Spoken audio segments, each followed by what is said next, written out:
of MADD's most effective ways of getting the message out about the dangers and consequences of impaired driving is through victims sharing their personal stories.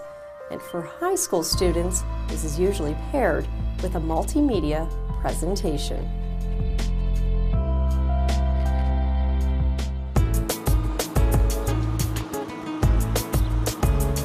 As a responsible retailer, it's a very, very important issue to us, not only to our staff and the organization as a whole, but also to our customers. So we've enjoyed a 20-year relationship with MADD, which really for us is a natural extension of our mandate being a responsible retailer.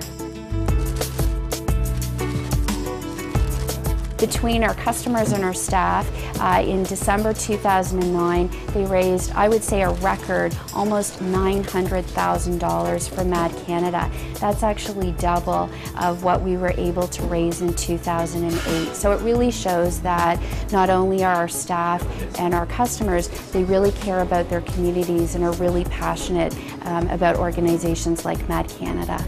And the MADD Multimedia High School Assembly Program is fantastic. And the great thing is the fact that our customers are so generous every year that this year those 500,000 students will actually see it at no cost to the schools, which will basically get more schools actually hosting this really important program. The multimedia assembly that is being shown at this school today is one of the major ways that we get the message out to high school students. When possible, volunteers from our local chapter in Toronto come to the school and do a short introduction to the presentation. Hi everyone, I'm Chantal from the National Office of Mothers Against Drunk Driving. The idea is to get the message out to them early, to get them thinking about it, because high school students start to party. And if the message is there and they see it graphically portrayed, I think there's more of an impact. I started as a volunteer with MADD when I was about 17. My father was killed in an impaired crash when I was 14, and my grandma had started volunteering with a local chapter in my hometown, so she asked me to come out to a Red Ribbon event actually. And that was my first kind of experience with MADD, and at that point it was a family that I wish I didn't have to belong to, but it was a welcoming environment, and then I started to work for them. A position became available, and it just seemed to fit with youth, with my message, and with the message that MADD has to put out there. Throughout the school year, over 1 million students across Canada will see this program, from the western points in BC all the way to Newfoundland. I think the reason we do this type of program, this size and the frequency, often schools have us back year after year, is because it's, first of all, it's big. It's a huge presentation. You can't really help but pay attention to it. But it touches on the victim component, it touches on the offender component. Like I said, the size of it alone, but the emotional content that's portrayed in there, the real victim stories we find really hits the students. And we know that repetitiveness, that showing them that message year after year, it makes an impact. They see this presentation, grade 9, grade 10, grade 11, grade 12, and seeing it year after year just reinforces the message. It has to be in their face. With all the different media influences that they have, it needs to constantly be there. What I share with the high school students is my husband worked at an advertising company, and one Friday afternoon he went to a company golf day. He didn't come home. He was traveling home on the 404 and there was a crash.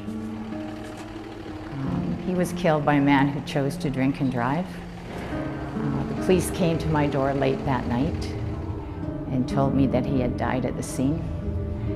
And they took me to the hospital to identify his body.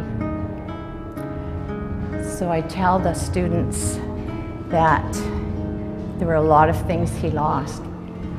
He never walked his daughter down an aisle when she got married. He never met his son-in-laws.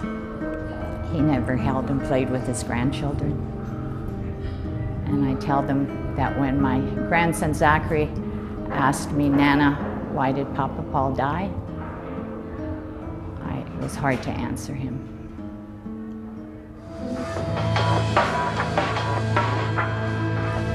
Once the video started, about halfway through, the whole auditorium just was dead silent.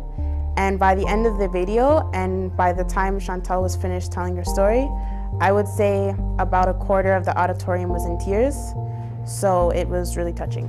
And the mood was just really solemn and intense the whole time. I want what happened to my husband. I want more people to know about it. I want kids to think about it. And so it's just a small part that I can do to get the message out. Maybe if one person who hears my story over the years, it doesn't get in that car and drive, be saving a life, saving a family, the tragic experiences that my family had. I know that afterwards I actually went into the washroom with a friend of mine, and I would say there were about 5 girls in there crying and talking about the presentation. And in my classes after the presentation, there were at least 2 or 3 girls out of every class I was in who were talking about the presentation. So I would say that there's definitely going to be girls who will forget. There's going to be a group of girls who may not have felt the same emotion for the presentation, but for everyone who is going to forget and who hasn't really been touched by it, there's going to be at least one girl who has been touched by it and who's going to take something away from the presentation.